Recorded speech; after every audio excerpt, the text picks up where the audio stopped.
वजीर आजम को तख्तेदार पे लटका दे, हुकूमत को खत्म कर देते।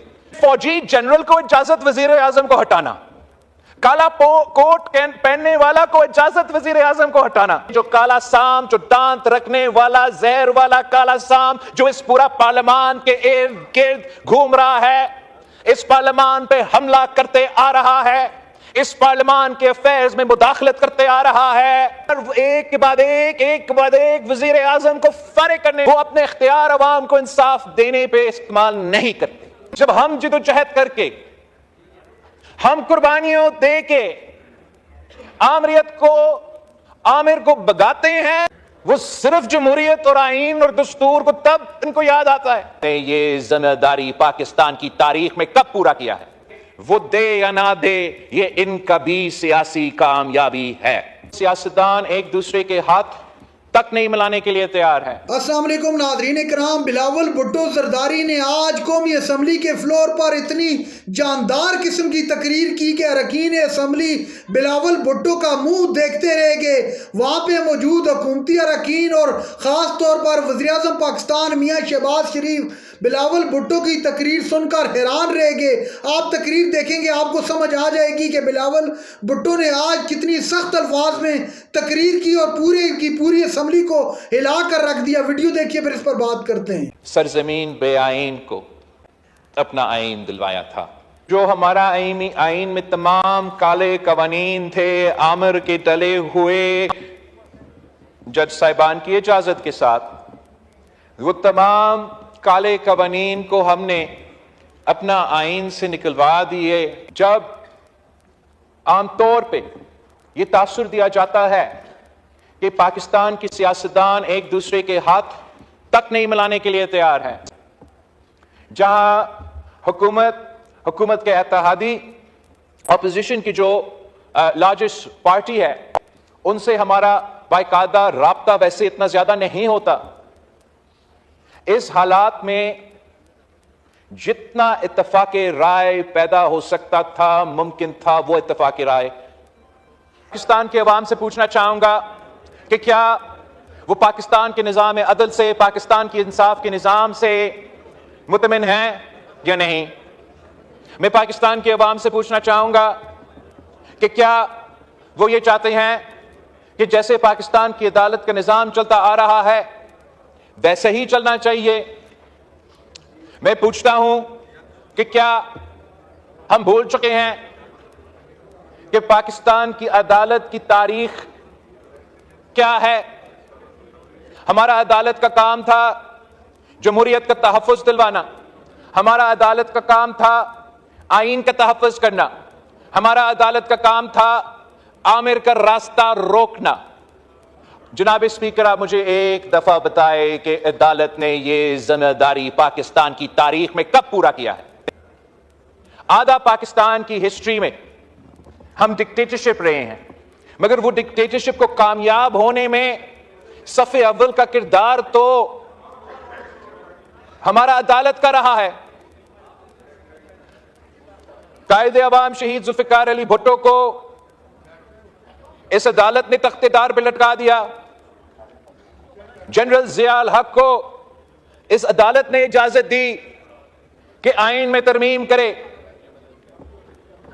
इस अदालत ने 90 के दहाई में 58(2)B के नाम पे एक न्यूज पेपर कटिंग का, जंग की न्यूज पेपर की कटिंग के बुनियाद पे 2-3 जज बैठ के शहीद मोहतरमा बेनज़ीर भुट्टो की पहली हुकूमत को खत्म कर देते। ये अदालत की तारीख कोई दकी छुपी बात नहीं है कि अगर आमिर जनरल परवेज मुशर्रफ ने इस मुल्क पे राज किया तो उनको इजाजत इस अदालत ने दी। इस तरमीम में अगर इन्होंने तब्दीली लेकर आए तो इजाजत इस अदालत ने दी, और अगर वो यूनिफॉर्म में सदर का इलेक्शन लड़ा तो वो भी इजाजत इस अदालत ने दी। आईन का तहफ़्फ़ुज़ करने वाले, आईन का, जमहूर का तहफ़्फ़ुज़ करने वाले जनाब स्पीकर, यह है इनका किरदार आमिराना दौर में, जब हम जिदोजहद करके, हम कुर्बानियों दे के आमिर को भगाते हैं, तो फिर हमारा अदलिया को आईन, जमहूरियत और कानून याद आते हैं। मगर उस आईन और इस जमहूरियत को याद आते हुए भी वो अपने इख्तियार अवाम को इंसाफ देने पे इस्तेमाल नहीं करते। वो अपना इख्तियार आईन और जमहूरियत को तहफ़्फ़ुज़ देने के लिए इस्तेमाल नहीं करते। उन्होंने अपना इख्तियार एक के बाद एक वज़ीर आज़म को फारिग करने में इस्तेमाल किए हैं जनाब स्पीकर।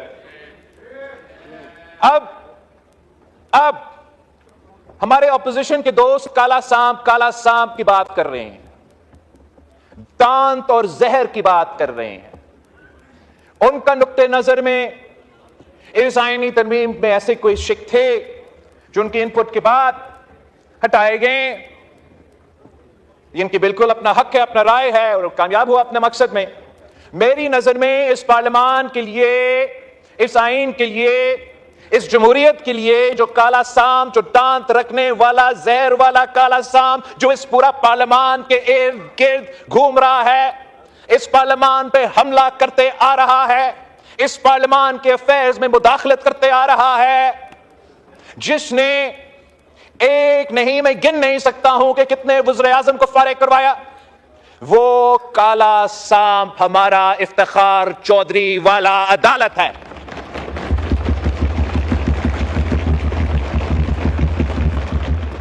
ये क्या बात हुई कि आप हमारा वज़ीर आज़म को तख्तेदार पे लटका दे? आप हमारा वज़ीर आज़म को जो सरेआम दहशतगर्दी के हमले में शहादत कबूल करती है, उसको इंसाफ नहीं दिलवा सकते।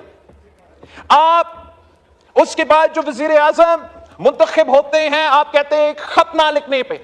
इसका मतलब क्या कि फौजी जनरल को इजाजत वज़ीर आज़म को हटाना, काला कोट पहनने वाला को इजाजत वज़ीर आज़म को हटाना, मगर इस हाउस के नुमाइंदे जो पाकिस्तान के अवाम के मुंतखब नुमाइंदे हैं, उनके पास ये इख्तियार नहीं, उनका वोट गिना नहीं जाएगा, वो नाअहल होगा।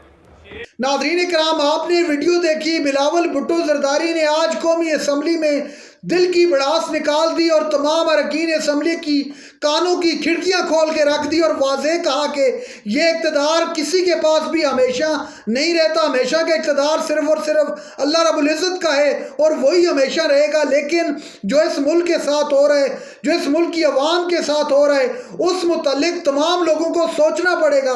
बिलावल भुट्टो ने तमाम लोगों को तनबीह करते हुए कहा कि इस मुल्क की खातिर सब मिलकर बैठें।